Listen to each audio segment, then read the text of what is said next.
Komentar mengejutkan Shin Tae-yong gegerkan publik jelang Indonesia versus Lebanon. Ujian berat strategi baru Kluivert. Kata STY, strategi pelatih baru timnas Indonesia sangat bagus, tapi itu lawan mudah. Jika lawan sekelas Arab Saudi dan Irak, mereka jauh berbeda dan sangat kuat. Saya harap sesuaikan porsi strategi dengan lawan yang akan dihadapi. Jangan ketinggalan sedikit pun detail video ungkapan STY berikut ini. Wah wah wah. Erick Thohir ucapkan strategi PSSI dan pelatih-pelatih timnas Indonesia. Gaya main timnas Indonesia mulai diselaraskan pakai 4 back dan kuasai permainan.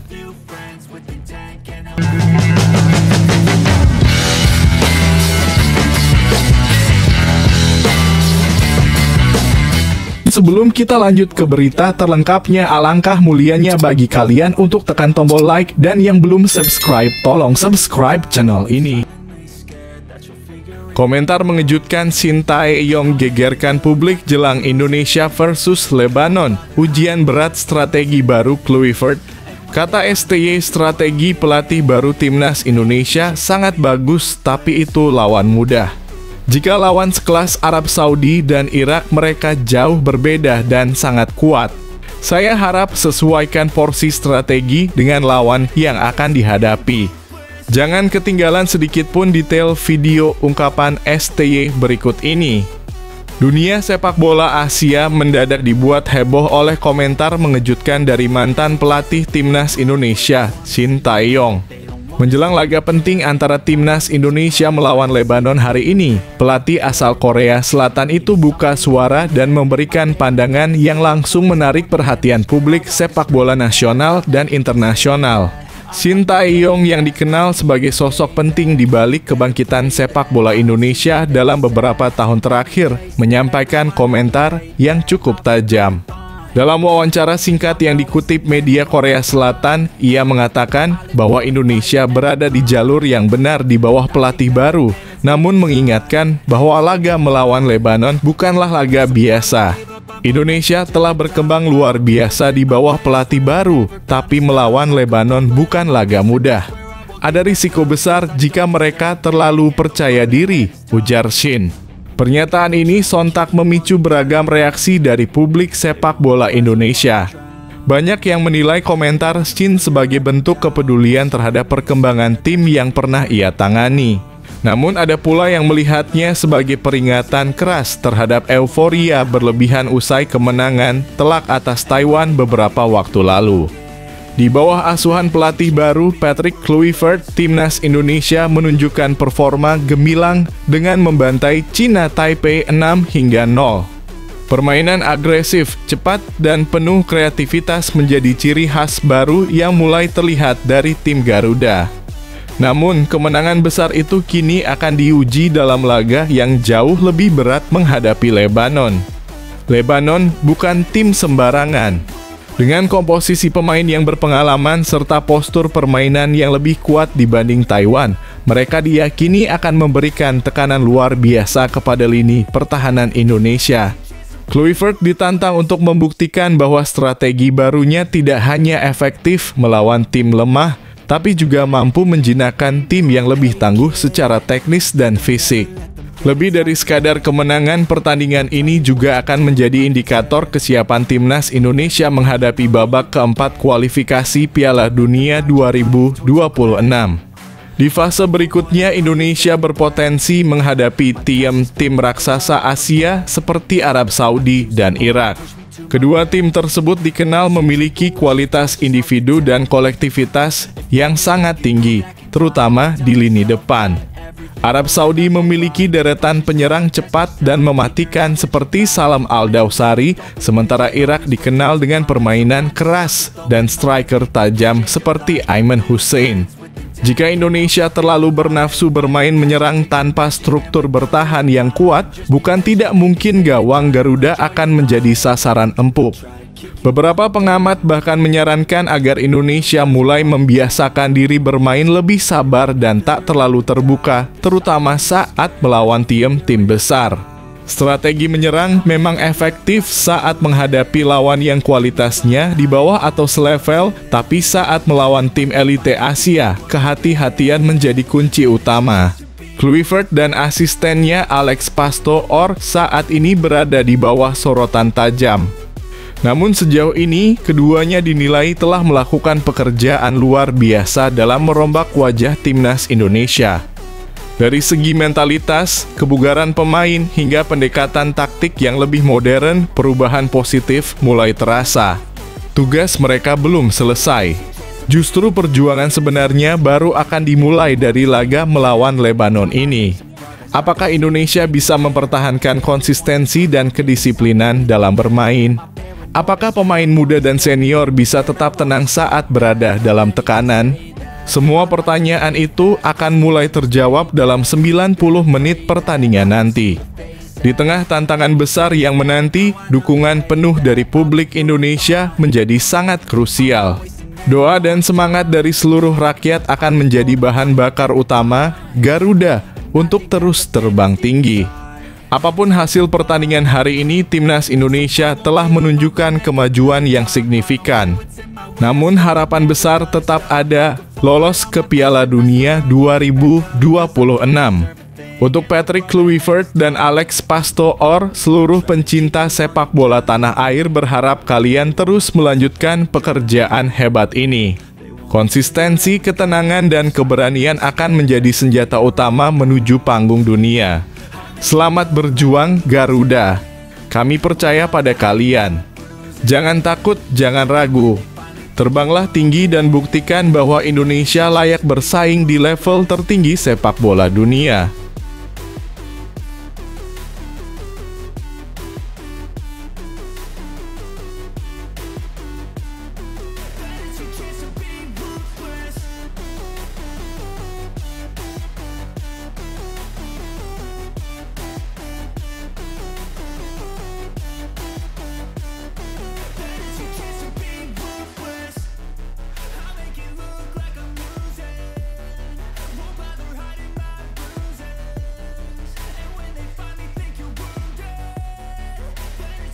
Wah, wah, wah. Erick Thohir ucapkan strategi PSSI dan pelatih-pelatih timnas Indonesia. Gaya main timnas Indonesia mulai diselaraskan pakai 4 back dan kuasai permainan. PSSI kini sedang berupaya untuk menyelaraskan gaya bermain antara timnas Indonesia senior dengan timnas junior. Hal ini terungkap dari pernyataan Ketua Umum PSSI Erick Thohir di Stadion Gelora Delta Sidoarjo pada Minggu (7 September 2025). Pada kesempatan tersebut, Erick Thohir mendapatkan pertanyaan terkait nasib Gerald van den Burg sebagai pelatih timnas U23 Indonesia. Sebagai informasi, timnas U23 Indonesia sedang berjuang di grup J kualifikasi Piala Asia U23 2026. Skuad Garuda Muda mendapatkan hasil mengecewakan di laga pertama setelah ditahan Laos dengan skor 0-0.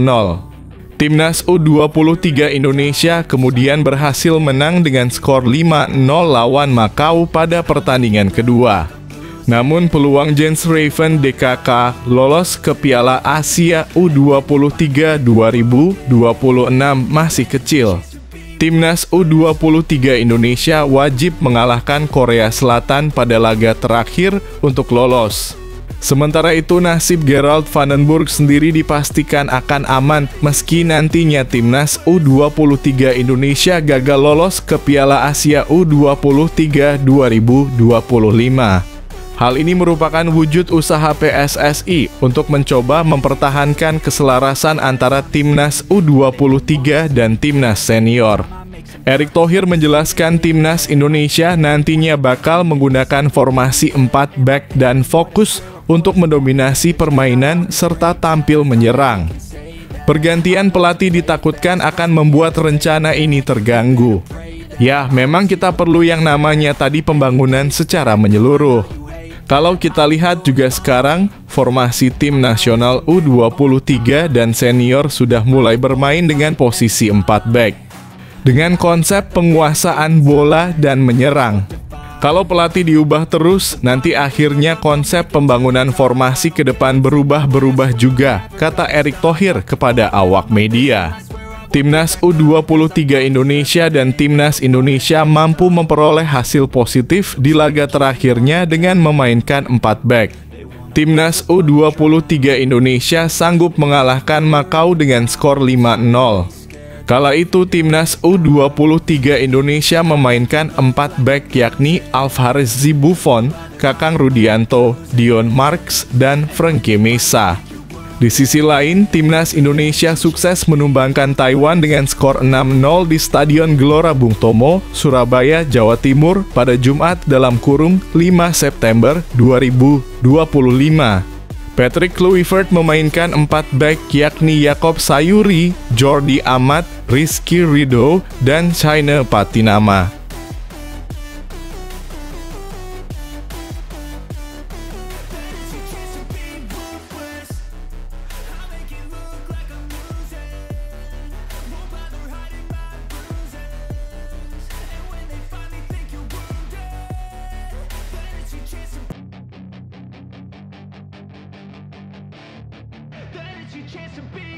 Hey kid, don't ever let them get inside your head. They'll tell you what to do in life instead of everything you know that you could get. Don't let them guide your Top Marco Top tetap lintas Eropa. Janji Marcelino Ferdinand usai resmi gabung ke AS Trencin setelah fokus timnas.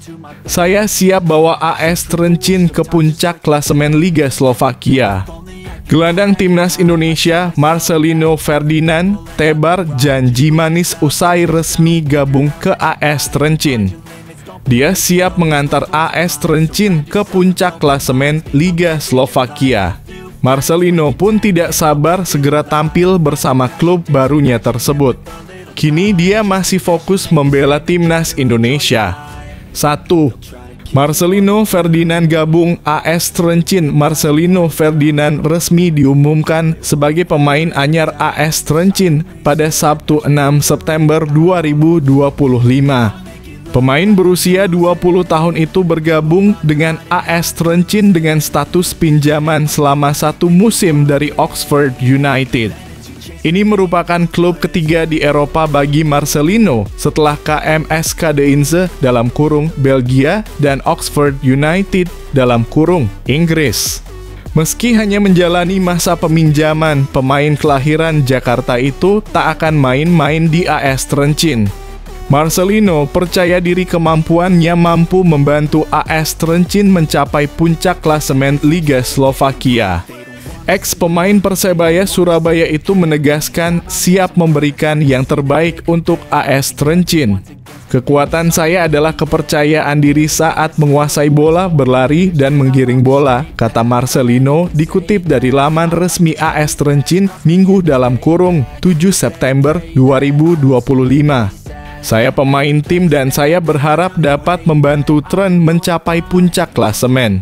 Tujuan saya seperti yang telah saya sebutkan adalah memberikan yang terbaik untuk diri sendiri dan tim, sambungnya.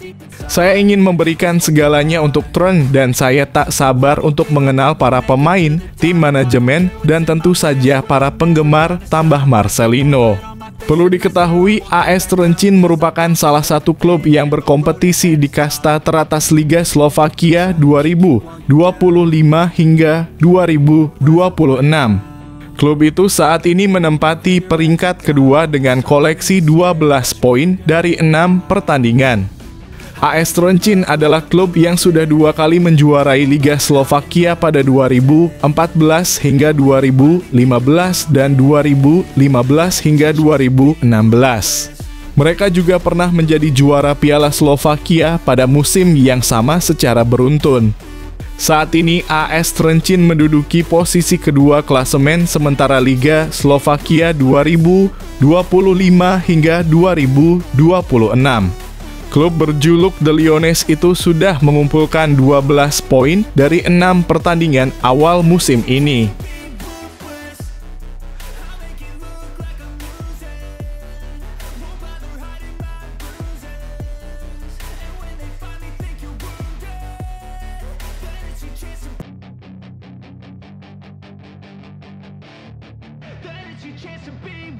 Hey kid, don't ever let them get inside your head. They'll tell you what to do in life instead of everything you know that you could get. Don't let them guide your life towards regret. I'll fight for what I love with every breath. My past is filled with things I won't forget. I use them all to push me to my best. So treat the worst of times just like a test. If only I could go back in time, I'd tell myself that everything will end up alright. Just push yourself, test yourself, figure out what you like, and find your limits, don't be rigid, always work towards a prime. Surround yourself with open minds, people can change your life. A few friends with intent can help you feel alive. Find a passion, take some action, and with a little time, just be patient, make a statement, try to enjoy your life. They'll try to kick you while you're down. They wanna rise up while you drown. They wanna fill your head with doubt. They're silently scared that you'll figure it out. I'll make it look like I'm losing, won't bother hiding my bruises. And when they finally think you're wounded, then it's your chance to be ruthless.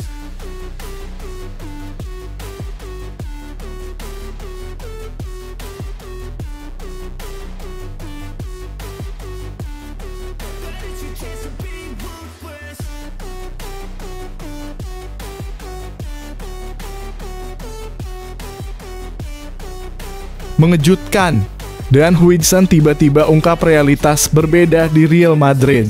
Pemain muda berbakat Dean Huijsen baru-baru ini memberikan pengakuan yang mengejutkan tentang kehidupan di dalam Real Madrid. Dalam wawancara eksklusif yang dilansir Marca, Huijsen mengungkap bahwa gambaran besar tentang Real Madrid yang selama ini kita bayangkan ternyata sangat berbeda dengan kenyataan yang dia rasakan setiap hari. Apa yang Anda bayangkan tentang Real Madrid memang besar, tapi kehidupan di dalamnya jauh lebih kompleks, ujar Huijsen. Pernyataan ini membuka tabir bagaimana Real Madrid bukan sekadar klub sepak bola biasa, melainkan sebuah institusi yang menuntut komitmen dan performa terbaik dari setiap anggotanya. Tekanan tinggi, ekspektasi yang luar biasa, serta sorotan global menjadi bagian dari keseharian yang sulit dibayangkan oleh orang luar. Pengalaman Huijsen ini menegaskan bahwa menjadi bagian dari Real Madrid adalah sebuah perjalanan transformasi yang mengubah cara pandang seseorang terhadap arti sebuah klub besar yang jauh melampaui olahraga. Bagaimana menurut Anda? Apakah tekanan di klub sebesar Real Madrid benar-benar seberat yang diceritakan Huijsen?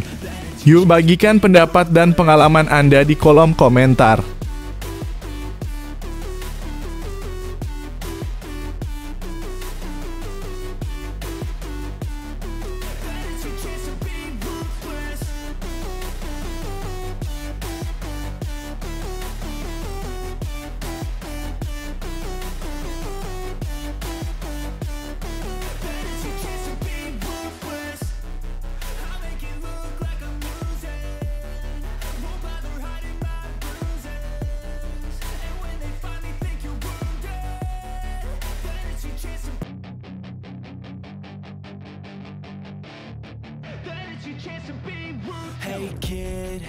Xabi Alonso bawa darah segar. Inilah beberapa darah segar Real Madrid di Liga Champions 2025/26. Real Madrid kini siap menghadapi Liga Champions 2025/26 dengan semangat baru di bawah arahan pelatih baru Xabi Alonso. Setelah musim lalu harus rela tersingkir di perempat final oleh Arsenal dengan agregat 5-1, Los Blancos bertekad bangkit dan kembali menorehkan kejayaan di pentas Eropa. Kehadiran Alonso membawa angin segar ditambah dengan 4 pemain baru yang memperkuat skuad. Menariknya, fase grup Liga Champions musim ini akan mempertemukan Real Madrid dengan dua klub besar Liverpool dan Manchester City. Ini jadi ujian awal bagi Alonso dan para pemainnya untuk menunjukkan kualitas dan strategi baru mereka. Meski masih mengandalkan bintang-bintang seperti Vinicius Junior dan Kylian Mbappé, kehadiran Trent Alexander-Arnold dan Huijsen, Alvaro Carreras, dan Franco Mastantuono diprediksi menambah kedalaman serta daya saing tim. Bagaimana menurut Anda peluang Real Madrid musim ini? Apakah skuad anyar ini mampu membawa mereka ke puncak kejayaan? Berikan pendapat dan komentar Anda.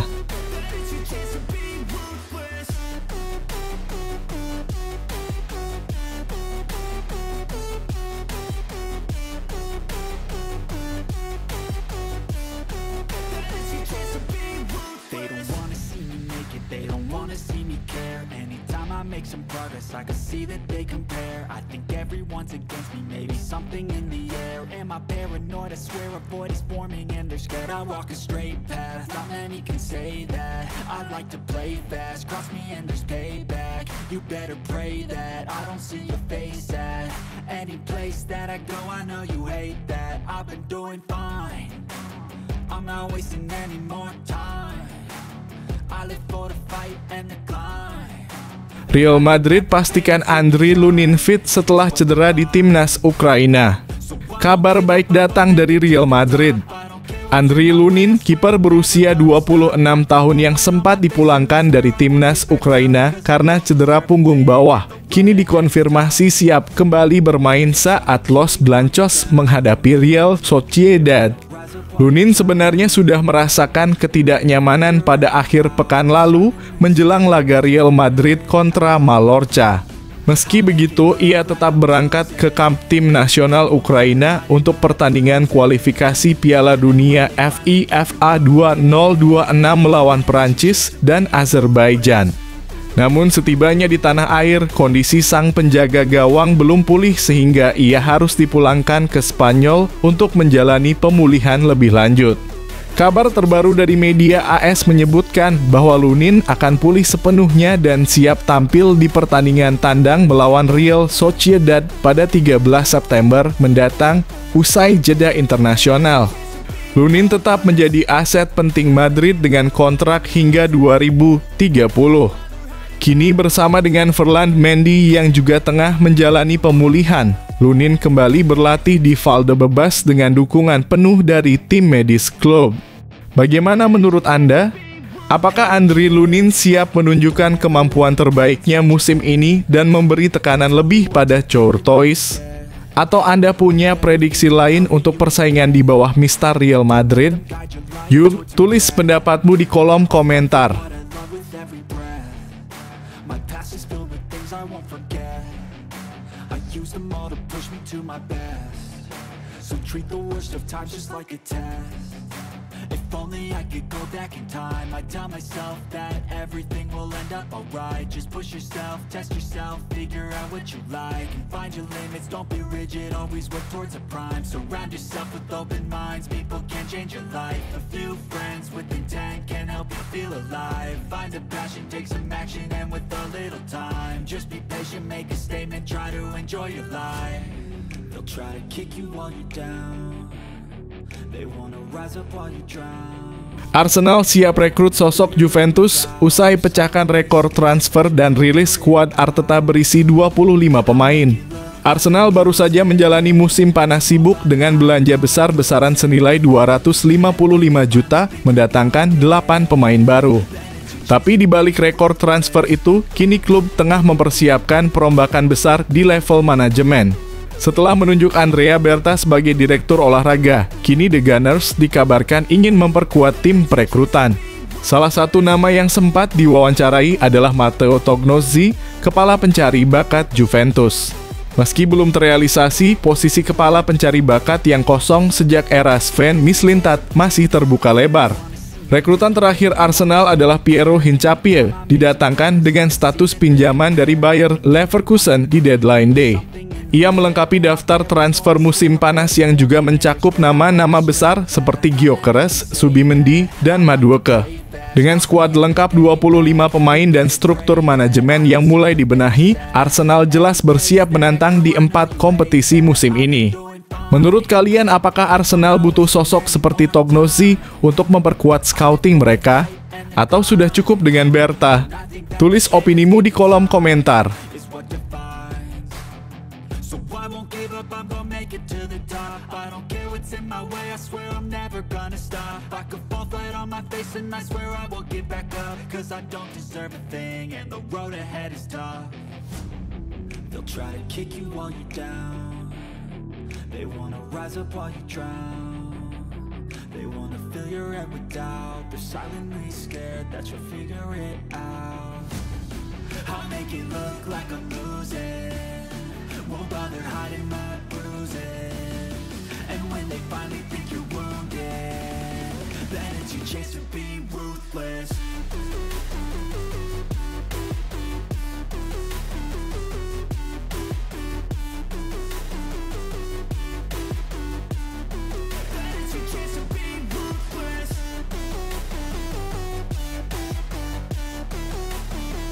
Arsenal berhasil dapatkan legenda masa depan yang nilainya lebih tinggi dari Isak. Meski Alexander Isak baru saja memecahkan rekor transfer ke Liverpool, Arsenal justru memiliki bintang muda yang nilainya bahkan lebih tinggi. Bukayo Saka, sang jimat Arsenal, kini dinilai mencapai 150 juta dalam kurung sekitar 130 juta atau 5 juta lebih mahal dari Isak menurut Transfermarkt. Pencari bakat ternama Jacek Kulik bahkan menyebutnya sebagai legenda masa depan The Gunners. Isak memang luar biasa, mencetak 62 gol dan 11 assist dalam 109 penampilan bersama Newcastle. Tapi Saka tak kalah hebat, berkembang dari pemain akademi menjadi bintang dunia. Ia kini menjadi wajah Arsenal dan salah satu pemain paling konsisten di Premier League. Musim panas ini Arsenal telah belanja besar hingga 255 juta dengan mendatangkan pemain-pemain seperti Gyökeres, Zubimendi, dan Eze. Namun sosok terpenting tetaplah Saka, pemain yang sudah menjadi simbol dan andalan di dalam dan luar lapangan. Bagaimana menurut kalian, Go Owners? Apakah Saka layak dihargai lebih tinggi dari Isak? Apakah ia sudah pantas disebut legenda masa depan Arsenal? Tulis pendapat kalian di kolom komentar.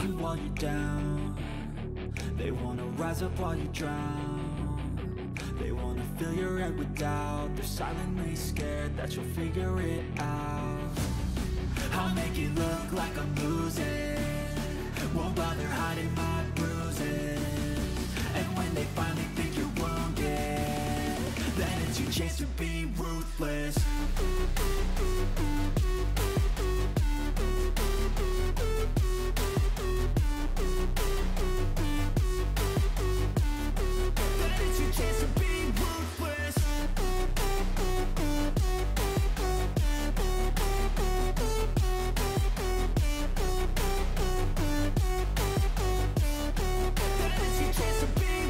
They don't wanna see me make it, they don't wanna see me care. Anytime I make some progress, I can see that. Arsenal menjual Gyökeres lokal murah 81 rupiah miliar, kini jadi salah satu pemain terbaik di Eropa.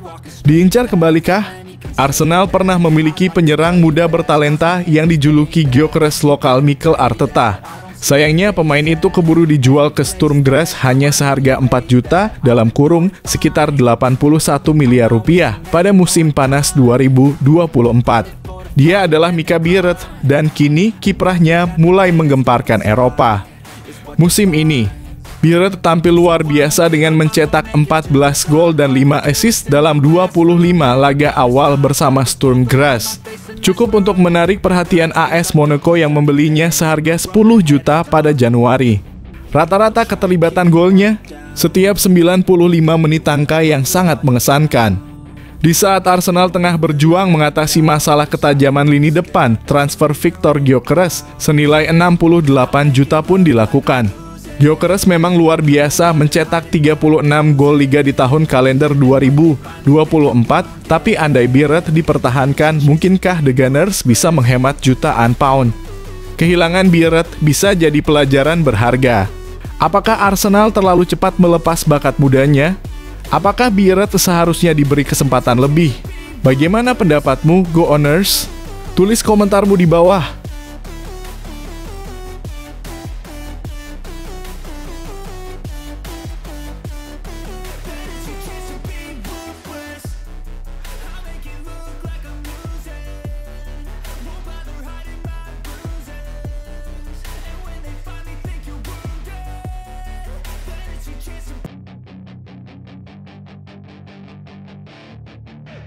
Hey kid, don't ever let them get inside your head.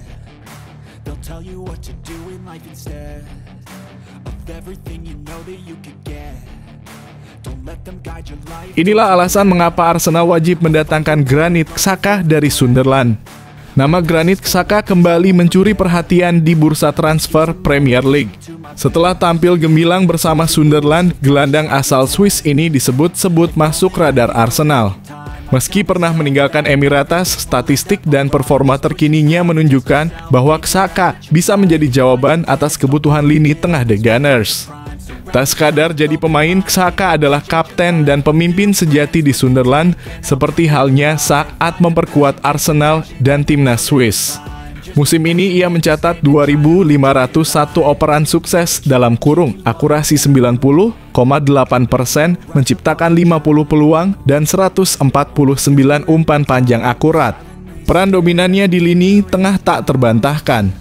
Di Euro 2024, ia menjadi andalan Swiss dengan catatan umpan impresif dan peran vital dalam mengatur tempo permainan.